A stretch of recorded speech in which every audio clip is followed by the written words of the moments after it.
Sorry, Knicks fans, but it seems like your dream of adding Kyrie Irving to your roster during the summer of 2019 might be over. So in the last video, I pointed out how Kyrie Irving kind of hinted at the fact that he's planning on staying with the Boston Celtics long term. It was a subtle hint, but a hint nonetheless. There was nothing subtle about it this time though. As now during an interview, he just came out and said that he would like to see his number 11 jersey retired in the rafters of the TD Garden when his career is all said and done. Take a look.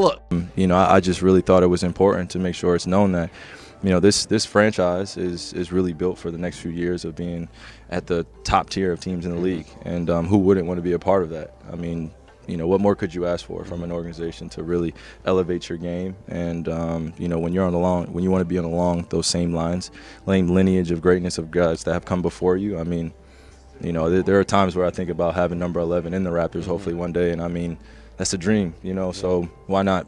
You know, it wasn't so much coming out, but, you know, it's the truth. I feel that way about my teammates. I feel that way about this organization, so looking forward to the challenge this year. Like I said, sorry Knicks fans, but this news could actually create somewhat of a ripple effect around the league too, because if Kyrie isn't about to join the Knicks or the Nets or any other team in the Eastern Conference to team up with Jimmy Butler like they were supposedly going to do next offseason, then that might just change up Jimmy Butler's plans too, but more on that in a second. Which brings us to our next story, another update on the Jimmy Butler situation, and this one is just... it's sad, it's pitiful, it's pathetic at this point. As it appears that Tom Thibodeau begged Jimmy Butler to change his mind about wanting a trade yesterday, as we got reports out late last night from Adrian Wojnarowski saying this. Minnesota Timberwolves president and coach Tom Thibodeau met with all-star forward Jimmy Butler on Monday and tried to convince him to eventually rejoin the team in the preseason, but Butler is still sitting out and awaiting the organization to honor his trade request. Tom Thibodeau gotta go, man. I know even at this moment he is still holding out faith that Butler will have some massive change of heart and decide to stay, and I don't know if he has some type of Jimmy Butler fixation or something, but this just isn't normal behavior from someone who is supposed to be the president of basketball operations. You're supposed to be worried about the future of the franchise, not a single disgruntled star who has made it perfectly clear that he doesn't want to be there anymore. We also got reports saying that Jimmy Butler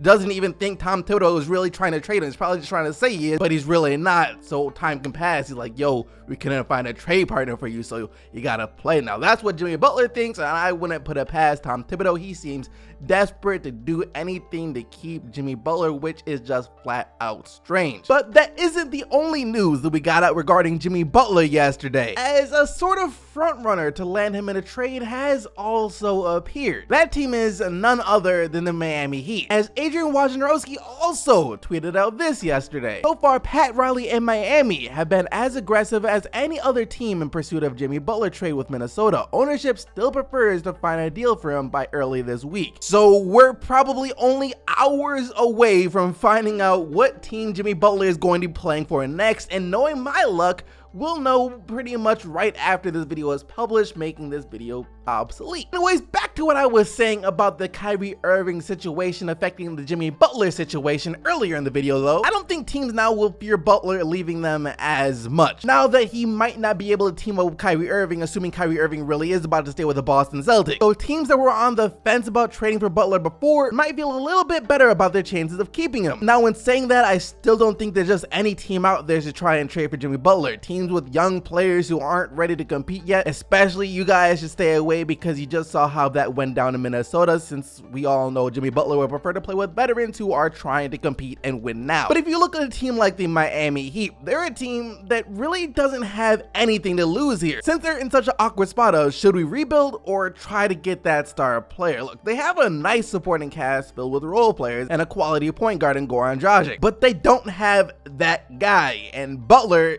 look, he isn't that guy for any team. He can't be the best player on a championship level team, and we all know that, but he could be a great sidekick. And number two, and if the Heat were able to trade for him and lock him up long term this summer, maybe with the help of Dwayne Wade persuading him, since they were pretty close during the time in Chicago, it would be easy for the Heat to go out and land that superstar caliber player in free agency. Look, they have a nice location to play in, strong supporting cast, great coach, great management, great ownership. It's an easy sell to a lot of free agents at that point. So it does make a lot of sense for them. And I think other teams like that are going to be thinking exactly the same. Then again, it's always the teams that we talk about the most or we talk about at all that don't end up getting the player. Think of all the blockbuster trades that happened recently. When Jimmy Butler was available last year, no one thought he was going to end up on the Minnesota Timberwolves. When Paul George was available, no one thought he was going to go to the Oklahoma City Thunder. No one thought that Blake Griffin was about to end up with the Detroit Pistons, and no one thought Kawhi Leonard was going to end up on the Toronto Raptors. So for all we know, Jimmy Butler could end up on the Pacers or the Jazz. Actually, both of those would low-key be pretty lit. Okay, so I gave Knicks fans a little bit of bad news earlier in the video when I kind of squashed their dreams of landing Kyrie Irving in free agency this summer. So, let's give Knicks fans some good news and some more bad news. And we're gonna start with the good news, which is I think you guys are gonna have a great future. Y'all are gonna be in the come up in a few years with the young core that you have already in Porzingis, Knox, and Ntilikina. Bad news is though, y'all are probably about to be one of the worst teams in the NBA again this year. So Kristaps Porzingis is going to miss some time at the very least this season as he is still recovering from his torn ACL. And over the summer, the thought of him missing the entire season popped up a couple of times, since the last thing the Knicks would want to do is rush him back into the court when he isn't ready and potentially ruin the career of their franchise player. So those reports came out, but I don't think anyone took them too seriously. I think we all expected Porzingis to come back at some point, even if it's during the second half of the season. Now though, I'm not so sure, as during his media day interview yesterday, Kristaps Porzingis sounded less than optimistic about his chances of returning to the court this season. As when he was asked if he could miss the entire season, he simply said, "It's really hard to say," later elaborating that his injury is a lot more complicated than most other ACL tears simply due to how tall he is. We've done things differently because there is no protocol for a 7'3" guy. There's no timetable for my type of body, my size, and all that. So we've done things differently, very conservative and at the same time killing myself working. We're going to have to keep moving forward, keep progressing, and see when the right time to be back. Now, this does bring up some more good points and bad points for the New York Knicks. Of course, you don't want to see Porzingis injured, or any player for that matter, but think about this for a second. Had Porzingis not gone down with his injury last year, the Knicks wouldn't have been bad enough to have landed Kevin Knox in the draft. And now that Porzingis is going to miss more time, and maybe even the entire season, it's going to give some of the other players like Kevin Knox and Frank Ntilikina more touches so that they can develop faster and be better for when Porzingis does come back. And not only that, but of course Porzingis still being injured is likely going to cause the Knicks to go back to the lottery once again this year and pick up yet another piece of the puzzle, maybe the final piece of the puzzle. And because of all of this, they could have a good chance to become a potential powerhouse in the league in a few years down the road. So all the bad news and dysfunction for the New York Knicks is actually, turning out to be pretty good news. Kawhi Leonard laughed. I'm a fun guy. Obviously, I love the game of basketball. There's just more questions you have to ask me in order for me to tell you about myself. I just can't give you a whole spiel. I don't even know where you're sitting at.